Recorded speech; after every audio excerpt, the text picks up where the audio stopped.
To barkanku da dawowa wannan channel din nawa Khadija Aminci ke magana, da fatan duk kuna nan lafiya lau. Na ji daɗin sake ganin ku sosai. So kwalliyar da zamu yi ke ita ce wadda nake kira da my everyday makeup look.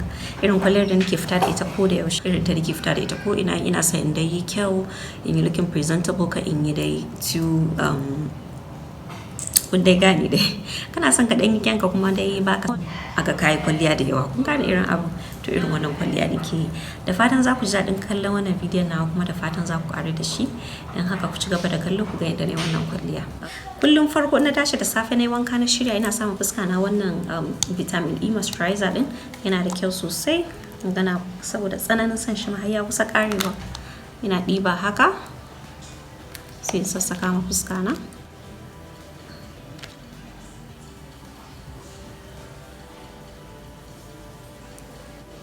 Na sa fuska na tabbata ko ina ya ji. Yau idanuna sun ɗan yi baki saboda jiya na yi kwalliya, so har yanzu kwallin bai gama fita gaba ɗaya. Na manta in saka Vaseline in goge wurin idanuna. Duk in na yi kwalliya, in na saka kwalli, kun san yana ɗan, in ka zo gogewa zai ɗan yi smudging da ya sa idan ka kai baki. So yanda nake cire nawa shine zan saka Vaseline gaba ɗaya haka idona. Sai in samu any cotton pad ko tissue ko wipe, something gentle, just something soft to just wipe around your eye, sai ki ya fita gaba ɗaya. Bayan na gama sa moisturizer gaba ɗaya, sai in zo samu primer kamar wannan primer din. Haka any primer you have, in kina son mattifying primer ko kowane iri dai da kike da ki saka.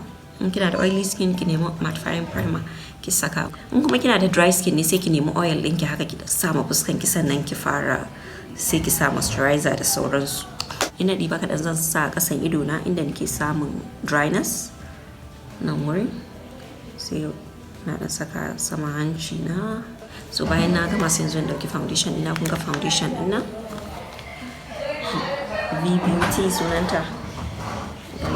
This is in the shade Warm Nude. So this is a new one. Window yana ɗan da haske, but I feel like it oxidize. In lokaci ya ɗan tafi zaki ya ɗan canja kala.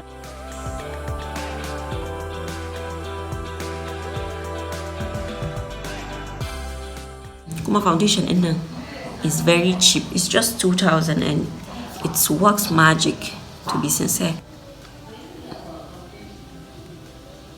Oh my god, look how the coverage is. Da Allah yanda ya rufe komai.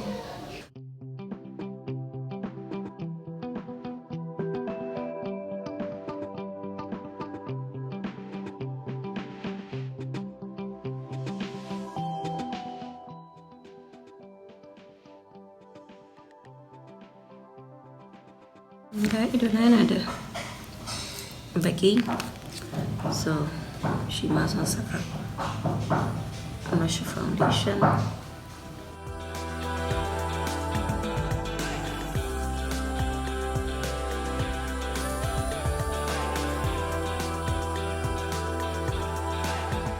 So bayan na sa foundation ina, kun gani yanzu gaba ɗaya yanda ya yi kyau, ya sa fuska na ya smooth and it looks very natural. So yanzu zan ɗauki fluffy brush kamar haka, sai in samu powder, sashe buttercup, any setting powder you have.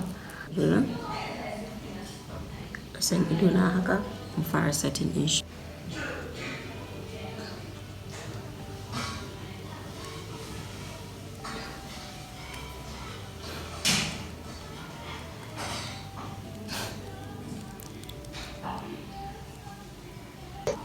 Ina make sure na sa enough areas inda nake zama oily.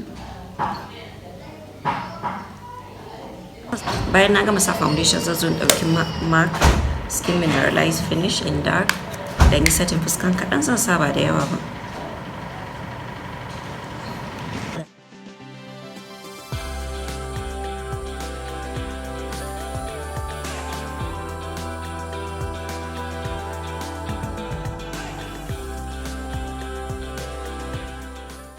So bayan na gama gira ta, gaskiya ni to be sincere ba na son yin gira in ba full makeup nake yi ba, sai in ga ba na yin, ni dai kawai bai man ba. Kawai zan yi brushing ɗinsu.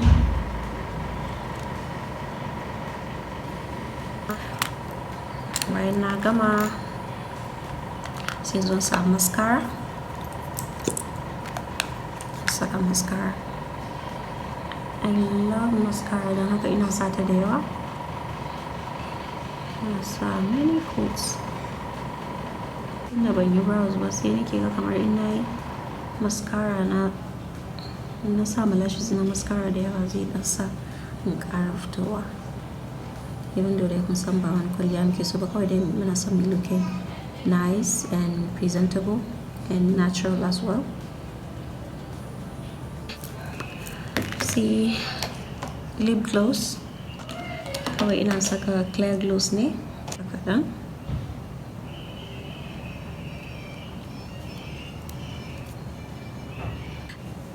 Shikenan, ba highlight ba contour, shikenan mun gama kwalliyar mu. So this is what I call my everyday makeup.